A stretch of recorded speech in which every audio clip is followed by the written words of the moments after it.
नमस्कार। प्रज्ञा संदेश में आप सभी का हार्दिक स्वागत है। और आज हम जुड़ेंगे एक विशेष विषय जो समाज से जुड़ा है और एक गंभीर विषय है जिस पर समाज की मान्यता है।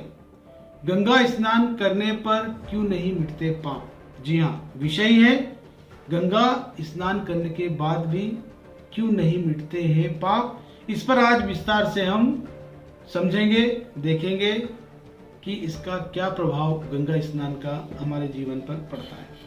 साथियों, दुनिया भर में नदियों के साथ मनुष्य का एक भावनात्मक रिश्ता रहा है, लेकिन भारत में आदमी का जो रिश्ता नदियां, खासकर गंगा, यमुना, नर्मदा, गोदावरी आदि प्रमुख नदियों के साथ रहा है, इसकी शायद ही किसी दूसरी सभ्यता में मिसाल देखने को मिलेगी। इनमें भी गंगा के साथ भारत के लोगों का जितना रिश्ता भावनात्मक है, उससे कहीं ज्यादा आध्यात्मिक भी है। भारतीय मनुष्य ने गंगा को देवी के पद पर प्रतिष्ठित किया है। हिंदू धर्मशास्त्रों एवं मिथकों में इस जीवनदायिनी नदी का आदर पूर्वक उल्लेख मिलता है। संत कवियों ने गंगा की स्तुति गाई है, जो आधुनिक कवियों, चित्रकारों, फिल्मकारों और संगीतकारों से भी गंगा के घाटों पर जीवन की छटा छवियों की रचनात्मक पड़ताल की है। इस महान नदी में जो कुछ ऐसा है जो आकर्षित करता है। पुराणों में भी गंगा जी की अपार महिमा बतलाई गई है। जैसे गंगा वह है जो सीढ़ी बनकर मनुष्य को स्वर्ग पहुंचा देती है, जो भगवत पद को प्राप्त करा देती है, मोक्ष देती है, बड़े बड़े पाप हर लेती है और कठिनाइयों को दूर करती है। मनुष्य के दुख सदैव के लिए मिट जाने से उसे परम शांति मिल जाती है और वह जीते जी जीवनोन्मुक्ति का अनुभव करने लगता है। गंगा सकल मृद मंगल मूला, सब सुख करनी हरिनी सब सूला, तुलसीदास जी कहते हैं। गंगा स्नान करने पर भी क्यों नहीं मिटते पाप।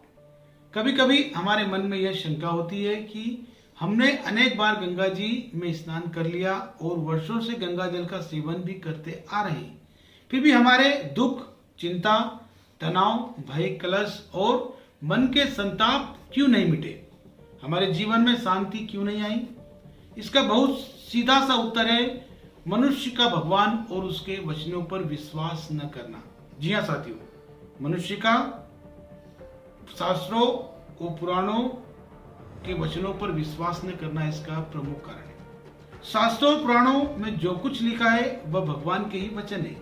यदि हम तर्क न करके पुराणों की वाणी पर अक्षरशः विश्वास करेंगे तो उसका फल भी हमें अवश्य मिलेगा। ध्यान रहे, देवता, वेद, गुरु, मंत्र, तीर्थ, औषधि और संत ये सब श्रद्धा विश्वास से ही फल देते हैं, तर्क से नहीं। इस बात को एक सुंदर कथा के द्वारा अच्छे से समझा जा सकता है। एक बार भगवान शंकर व पार्वती घूमते हुए हरिद्वार पहुंचे। पार्वती जी ने शंकर जी से पूछा, हजारों लोग गंगा में स्नान कर रहे हैं, फिर भी इनके पापों को नाश क्यों नहीं हो रहा है।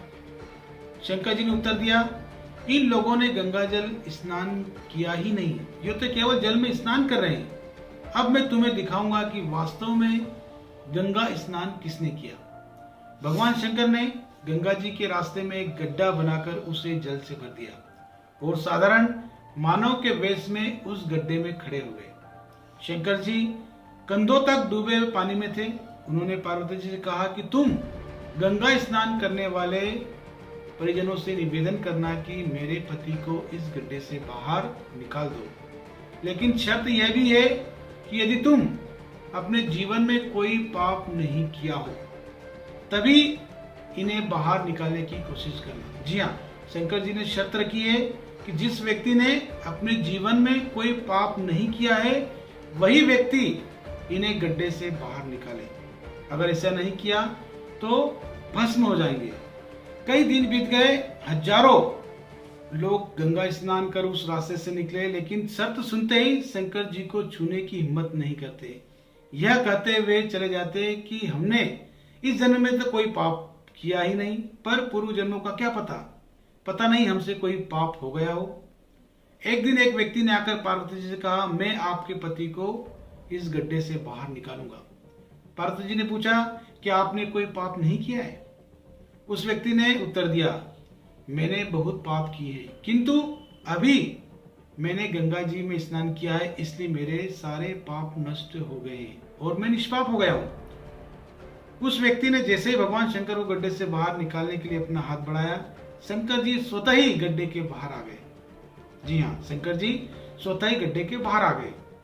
भगवान शंकर ने पार्वती जी से कहा, हमने वास्तव में गंगा स्नान किया है, क्योंकि इसको विश्वास है कि गंगा जी में स्नान करने से सारे पापों का नाश हो जाता है। इसे प्राप्त करे गंगा जल का पूरा पुण्य फल। गंगा जी की कृपा प्राप्ति के लिए उनमें अखंड विश्वास होना निहित ही जरूरी है। इसलिए उनसे सांसारिक वस्तुएं न मांगकर सदैव यही मांगना चाहिए कि आप अपनी कृपा से मुझे अपना अखंड विश्वास दीजिए। गंगा में डुबकी लगाते समय यही भावना रखनी चाहिए कि हमें साक्षात नारायण के चरण कमलों से निकले अमृत रूप ब्रह्मद्रव में डुबकी लगा रहे हैं। मैंने जन्म जन्मांतरों में जो थोड़े से पाप किए हैं वे गंगा जी के स्नान से निश्चित रूप से नष्ट हो जाएंगे। त्रिपित गामिनी गंगा मेरे पापों को हरण करने की कृपा करे।